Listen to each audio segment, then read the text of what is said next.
Mr. Speaker, in justifying the draconian Bill 46, which cancels arbitration, this government has stated that only the AUPE had applied for arbitration, not them.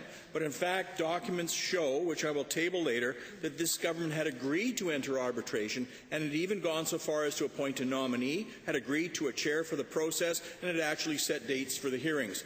To the Premier, why did you lead Albertans to believe that only the AUPE was interested in arbitration when your government had already fully agreed to the process?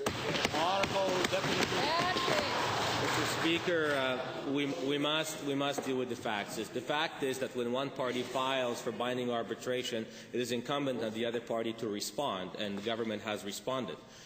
At the same time, Mr. Speaker, the Premier was very clear. She has met with the leader of AUP, and the leader of AUP knows very well that he has time to come back to the table and negotiate in good faith, much like teachers have and much like doctors have, to negotiate a deal perhaps that's better than what's on the floor of the legislature right now. Now he has time till January 31st, and I strongly would encourage him to do so.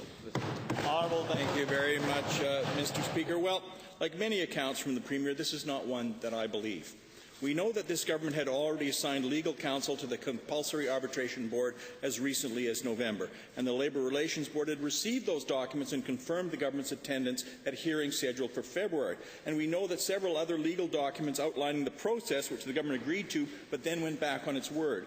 To the Premier, why would this government, as recently as November, agree to a legal arbitration process only to unilaterally prevent this process from happening?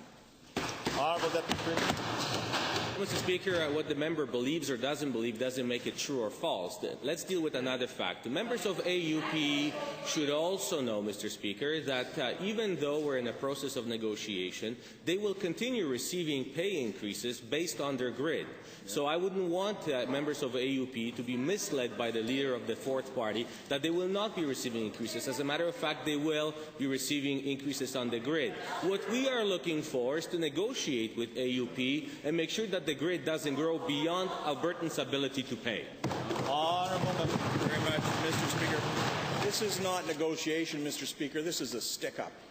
With the introduction of Bill 46, this government has destroyed a reasonable and legal process for contract dispute resolution with the province's workers. Documents show that this government had already agreed to binding arbitration. Instead, this government is ramming through legislation that it will impose a contract on January 31st. To the Premier, will the Premier admit that in pursuing contract arbitration with AUPE, then pulling the plug by introducing Bill 46, that this government has engaged in a classic case of bad faith bargaining?